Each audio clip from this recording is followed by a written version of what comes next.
About Rigathi. Yes. And I want to say it clearly. I did not vote to impeach Rigathi. Yes. I was told to vote to impeach him. Yes. When I heard him speak, I said, I wash my hands like Nani? Herod. Like Herod washed his hands in Jesus' crucifixion. Because I said, hii vita, si vita yangu. And this man, the way he has spoken, that man, genuinely speaking, si kuona shida yake mahali popote. Okay. Mimi am a very just leader. Kama mtu amekosa nasema tu hapa amekosa. Yes. Kwanza hakunikosea, ya pili si kuona kosa lake. Okay. Alikuwa anakuwa accused of tribalism. Yes. Tell me who is not tribal among those leaders? They are all tribal. They are all tribal. Yeah. Is that a mistake? No. It's a mistake for all of them. Yeah, so all of them were supposed to go, including members of parliament who are tribal, who are doing that impeachment. Yes. And even in the Senate, both the bicameral parliament, both the National Assembly and the Senate. This is a man, we were being told that akona companies na watoto wake. You expose a man, unampiga na bibi yake na watoto wake. We need to respect these families. Morara also is not a bad person, right, if you ask me. Morara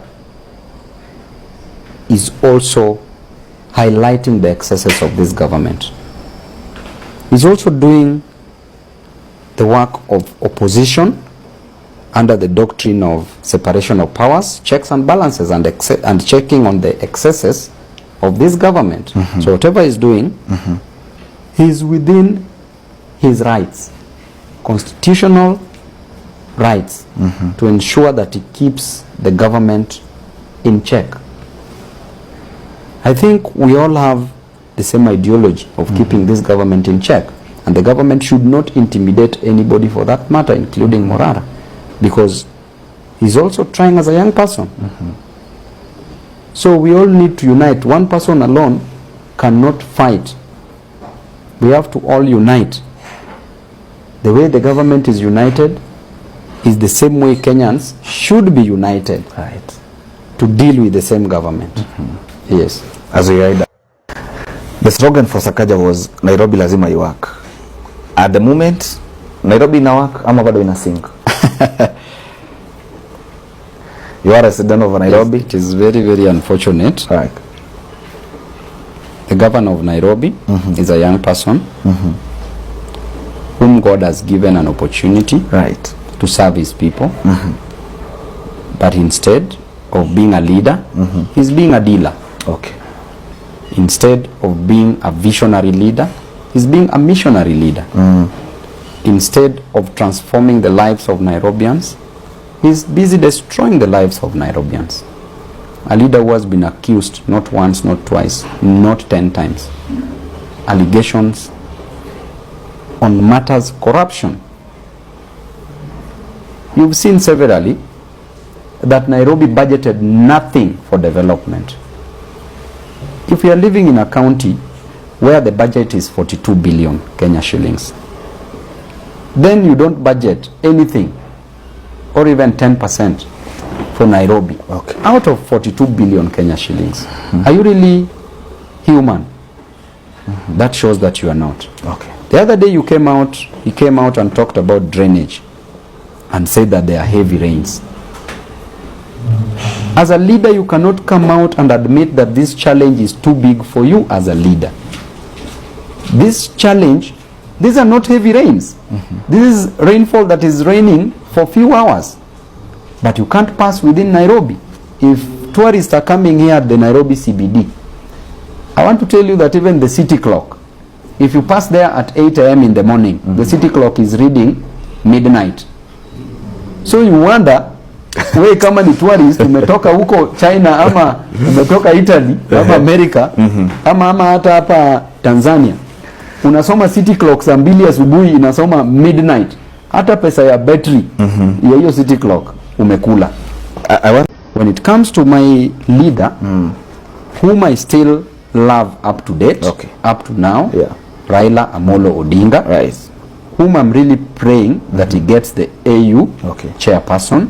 Why? Because he has done his part. Right. I campaigned for Baba. Okay. I've seen Baba at his best and at his worst. Okay.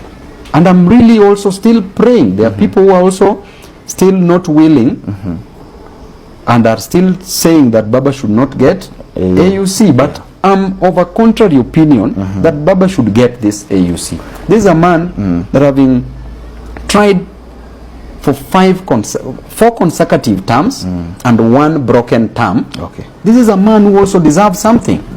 So let him win this AU, and I'm praying genuinely deep down my heart that Baba should get AU chairperson. Many young men outside here, they are fronting Fred Matiang'i and to be their presidential candidate because they cite of his development record that he did when he was the Minister for Education and when he became the Minister for Interior.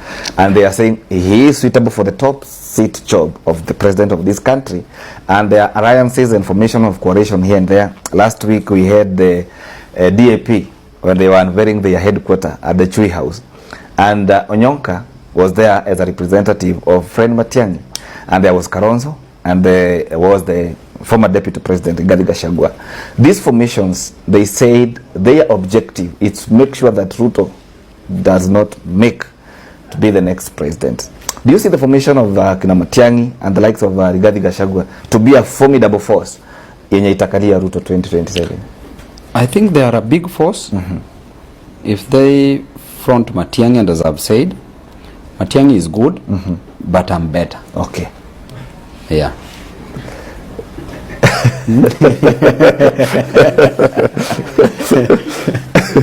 Matiang'i is good, but I'm better. President Ruto might gang up with Raila Odinga to make sure he gets the next term. Are the ODM members going to field a presidential candidate come 2027?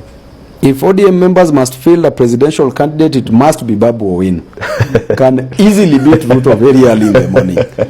Hebu niambie, sikura niko nayo kutoka Central. Yes. Sikura niko nayo kutoka Ukambani. Sikura niko nayo Nyanza. Sikura niko nayo Nairobi. Sikura niko nayo Northeastern. Sikura niko nayo Western. Sikura niko nayo kila mahali. Rift Valley nitakuonyesha messages sasa hivi venye wakale ni watu wangu wanasema Babu, wewe ndio tunataka usimame rais. Mimi nakwambia if ODM must field a candidate then it must be Babu Owino. Kama hiyo time imefika hata niko ready to forgo other dreams. Ukiniwacha na Ruto one on one sini asubuhi bwana, asubuhi ama unaonaje? Ndindinyoro, the same time you missed the sitting when the oust of Gachagua was going through. He was not in the house, and later there was a creation of a photo with him. What is the relationship with him apart from being members of parliament? Ndindinyoro is a visionary leader. Ndindinyoro is a great leader. Ndindinyoro has been doing a great work in his constituency. Even the time that before we formed the broad-based government, we were already friends with Ndindinyoro. We are comrades way back from the universities. He was at Kenyatta University, I was at the University of Nairobi. So we have the spirit of comradeship. And above all, Ndindinyoro is a hardworking member of parliament. So as I told you, for you to work for the broad-based government or with the broad-based government, you must suspend your brains. Ndindinyoro has not suspended his brain cells. So Ndindinyoro is visionary. He knows where he's going. And tomorrow this country belongs to us. Tomorrow this country is ours. And tomorrow we are also working on our plans. So now we are going to help Kenyans because we've already realized that these people cannot help us. So we need to help ourselves. So we will see how things will unveil. But as at today, as at now, what I can say is that Ndindi is a great leader.